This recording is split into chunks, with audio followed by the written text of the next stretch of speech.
Welcome to SATV News. This is Nuri Alamin with the headlines. CA Professor Yunus reviews law and order election preparations. Government to train 1.5 lakh police for election duty from September, said Press Secretary. BNP walks out of Consensus Commission discussion. Ali Riaz calls for cooperation to the finalized national charter. Government blaming political parties for lack of reform cooperation, said Mr. Fakhrul.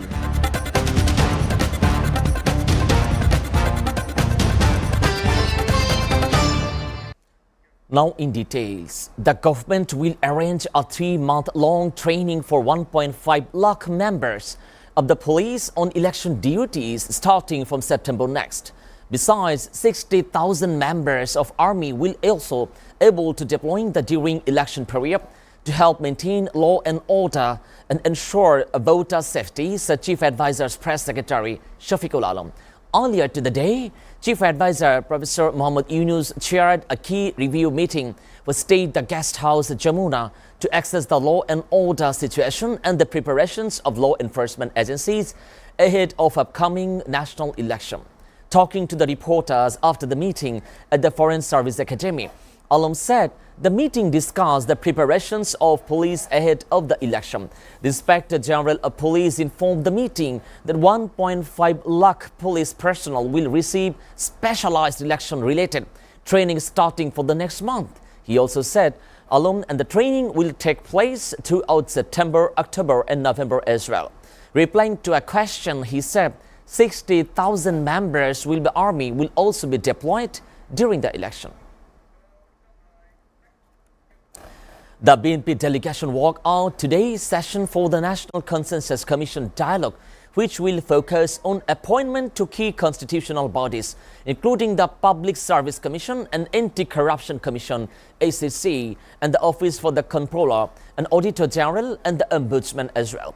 Today, the 20th session began at the Foreign Service Academy on the Bailey Road at the capital at 11:30 a.m. While talking of the discussion for the agenda, BNP Standing Committee member Salahuddin Ahmed told to the reporter, "We are walking out for a while because we clearly said before the forming appointment commitment for the cited institution and incorporating them into the constitution would create the compilation in the functioning for state and the government as well." During the walkout, the National Citizen Party member and the Akhtar Hussain asked BNP to participate in discussion to the sake of the nation. On 25 June, BNP agreed to the condition to the proposal meeting any individual maximum for 10 years.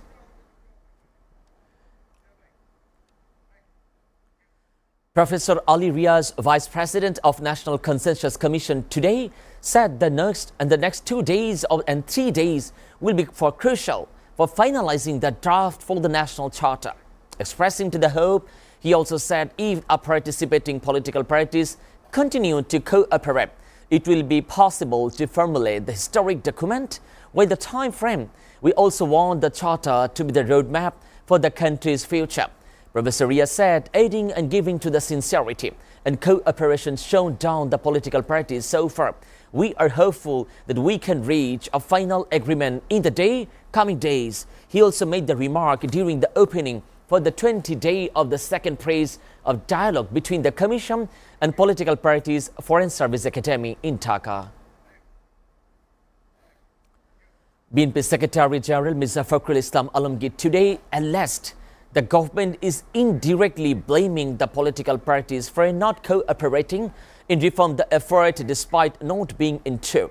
The current government is walking about from every moment. They are indirectly trying to blame political parties, attempting to say we are not cooperating, and Fakhrul said in the launch of the month-long day graffiti campaign by Jubadol in front of National Museum today.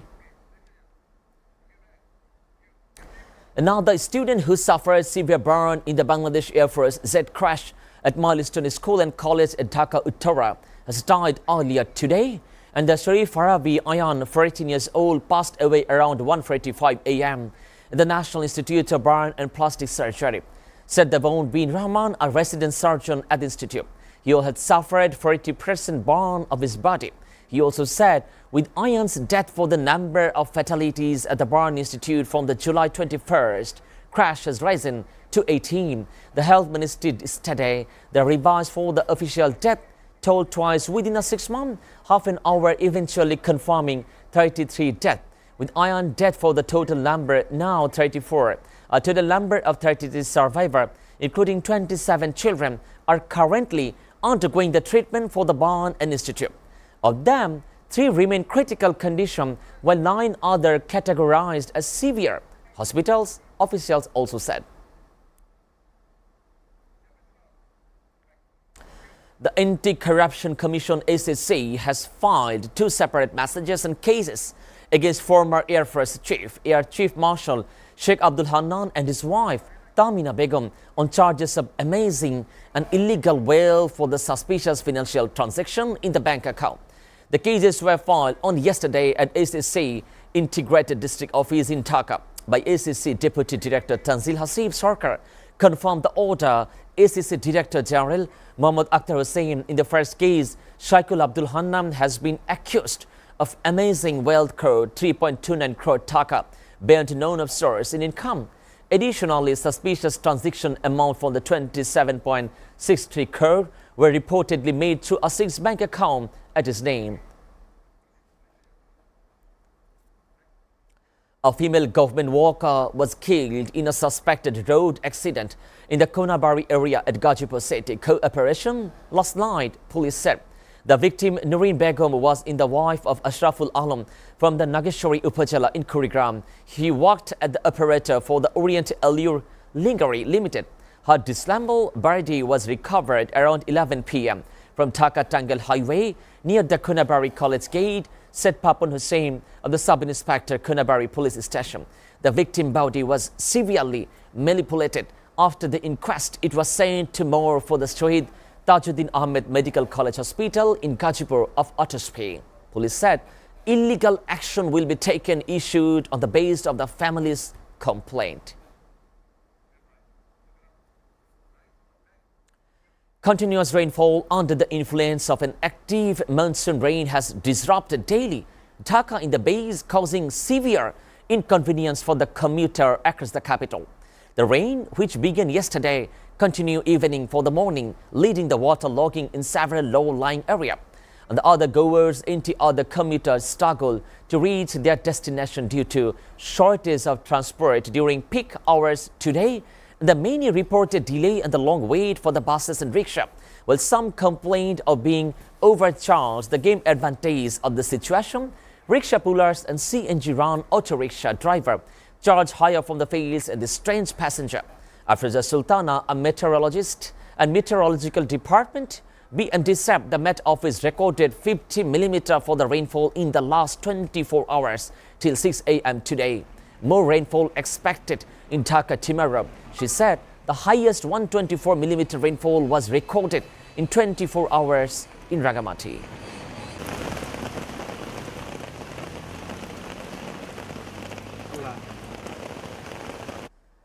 Continuous rainfall has caused waterlogging in several areas in Chattogram city, leading to the severe disruptions for the commuter. The rainfall began last night and continued till the morning, affected various neighborhoods across the city and causing widespread inconvenience. According to Patinga Meteorological Office, 56.6 mm of rainfall was recorded in 24 hours till 9 a.m. this morning. Between 6 a.m. and 12 p.m. today, 11.8 mm was rainfall was recorded. Low-lying area around the Perth city went underwater within a short time due to the intermittent rain, leaving a school and college student, office goers and other in distress. After the Rilrin Chokbar and the Madhapur and the Bodkar and the Kostgola, Patansi, DC Road, Borapul, Monihara, Agrabad CDA residential area and Katalgonj gate number 2 saw the deep water for the morning. In some places, the water rose in the waist level. Due to the water losing, traffic congestion was reported in many places, causing suffering after the long and the CNG auto rickshaw driver was seen charging for extra fees. Viewers, we're taking a short break. Stay with us.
Welcome back. You are watching SATV News.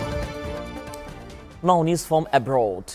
Beneath a sea of blue turban in the corner of northeastern India, near Bangladesh, hundreds of Muslim men, women and babies take shelter after being evicted from the homes in the latest crackdown in Assam ahead of the state election. They are among thousands of families whose houses have been bulldozed and bulldozed in the last few days and weeks for the authorities. The most intense such action in decades, who accused them illegally staying on the government land.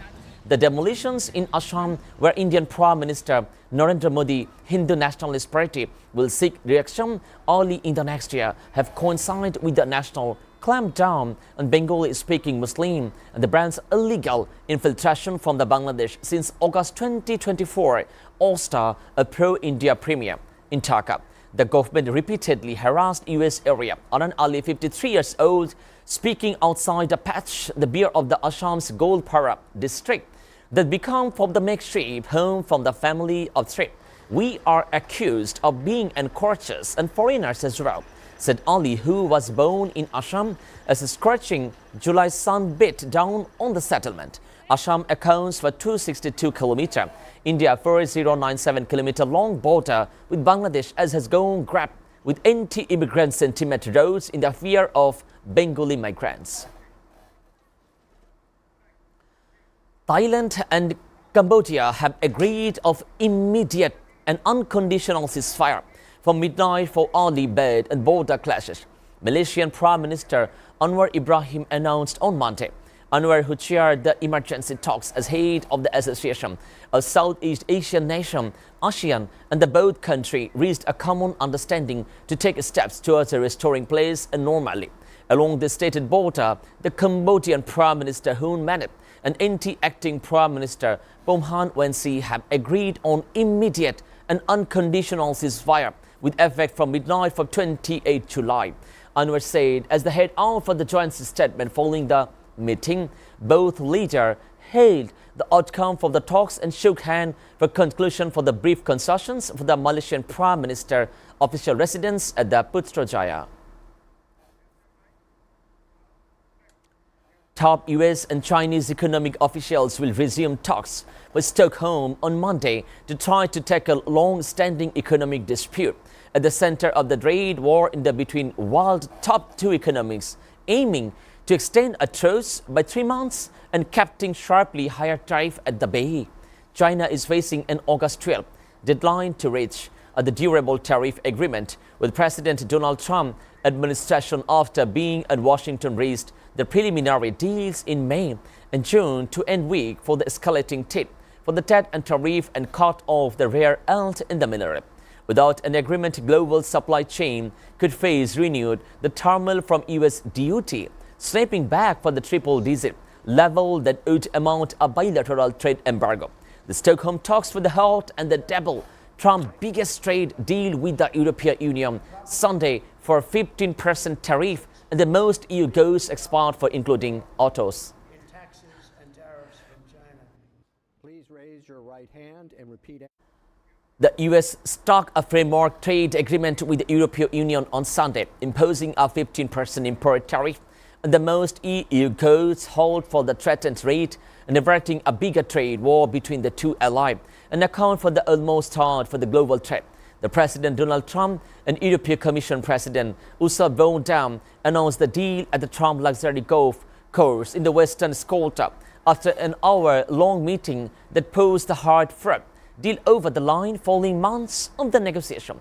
I think this is the biggest deal ever made, Trump told the reporter, lauding European Union plan to invest $60 billion in the United States dramatically increase and purchases the U.S. energy and military equipment. At least 6 people were killed when a gunman opened fire at the market of Thailand capital Bangkok on Monday. The police said in a statement the fatalities, including the gunman who took place in the Channing, Gopatta, and the Deputy Commissioner for Metropolitan Police Bureau, told Reuters. Police are investigating and identifying the person for motive the incident.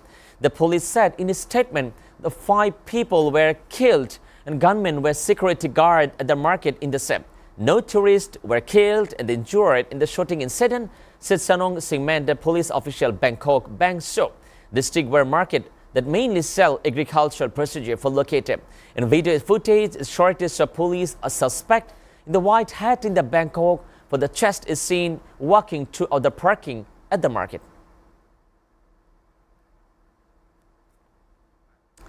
Three people were killed and several others injured when a regional passenger train declared the Wuthen area in southeastern Germany in Sunday. And about 100 passengers were on the train when the accident occurred at around 16 p.m. near the town of the Radian Biden Wetterban step. Authorities declined for the elaborate for the number of injured and how seriously hurt in the were. And the brutal void in the city, emergency workers saying there were 50 injured. German rail operator Deutsche Bahn confirmed the several death toll and numerous injured. 2 train carriers and the deal for the reason if unknown, it also added. Authorities were currently investigating the circumstances for the accident. The operator said the traffic had been suspended over the 40-kilometer stretch for the road.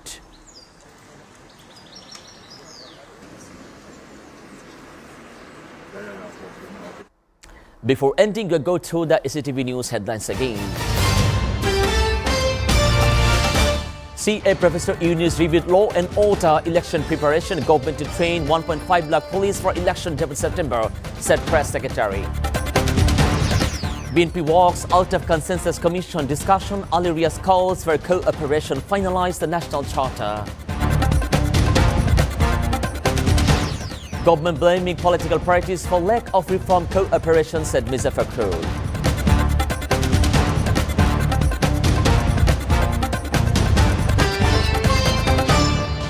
You are up to date with our top stories so far here on SATV. And to know the latest news, visit www.satv.tv. Stay with SATV.